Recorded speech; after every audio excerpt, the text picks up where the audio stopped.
Welcome to episode 13, and the passage for this week is chapter 19 verse 28 through to 22:62, which begins to cover the events of what has become known as Holy Week. The days from Palm Sunday to Easter Sunday are of great importance to the Gospel writers. Consider that the first 30 years of Jesus' life takes just the first 3 chapters of Luke, but the final 5 chapters can be counted in days. This is even more pronounced in Mark's Gospel, where the Triumphal Entry begins the last 6 chapters of a book that's only 16 chapters long. It's a lot of attention on a short period, and there's so much going on here we can't linger over details. So instead, we're going to survey the week. Roughly, this is what many scholars believe happened on each day. Sunday, the Triumphal Entry, when Jesus rides into Jerusalem on a donkey. Now, why so much excitement about something like this? Well, the crowd sees more than we do because they knew Old Testament prophecies. Rejoice greatly, O daughter of Zion. Shout aloud, O daughter of Jerusalem. Behold, your king is coming to you. Righteous and having salvation is he, humble and mounted on a donkey, on a colt, the foal of a donkey. It's a claim to be the long-expected Messiah, a humble king. Monday, the cleansing of the temple, which doesn't sound very humble. But remember, at the time, the temple was the central and holy meeting place with God. And it seems perhaps the practical side of this business had gained the upper hand. Indeed, some scholars think the specific area filled with shopkeepers was the court of the Gentiles, the only place permitted for non-Jews.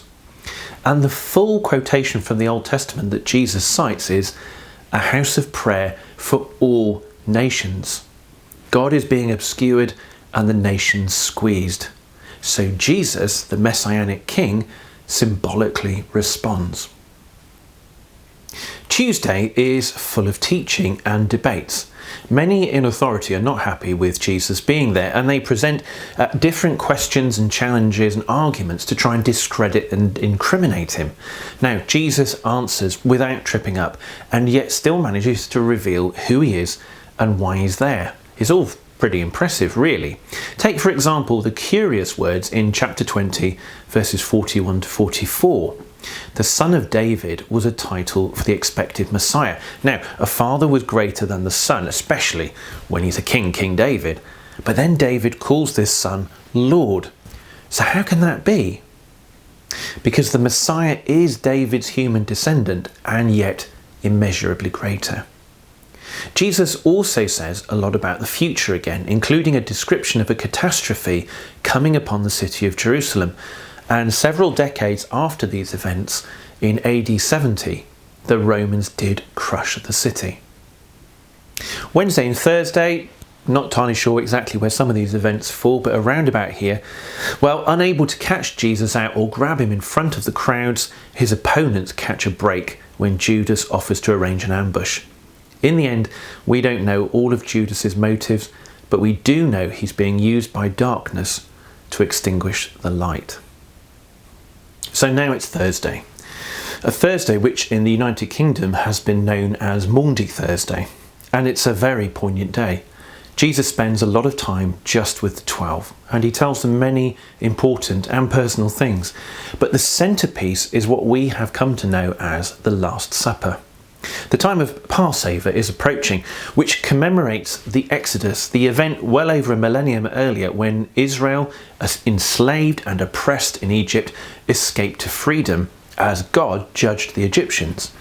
Now, Israel's escaping of judgment and gaining freedom depended on the sacrifice of a lamb and placing the blood on the doorposts of their homes. Jesus marks this annual festival with the 12, but then he does something unexpected. He shifts its focus to himself. He breaks bread, which he says will symbolise his crucified body, and the cup of wine symbolises his blood. He is visually predicting the greater sacrifice for a greater salvation to take place the next day on Good Friday. And thus he establishes the practice of what is variously known as the Lord's Supper or Communion or the Eucharist. At this stage, it's still only Jesus who really understands what is going on. And as he symbolises his own death, as he goes out with the 12 to pray, as Judas leads the mob, only he knows. And so in contrast to Palm Sunday, he is now very alone. So no questions this week, more a project. Why not read a section of this part of Luke each day? Here's a suggested plan up on your screens now. Take time to slow down on that day's section.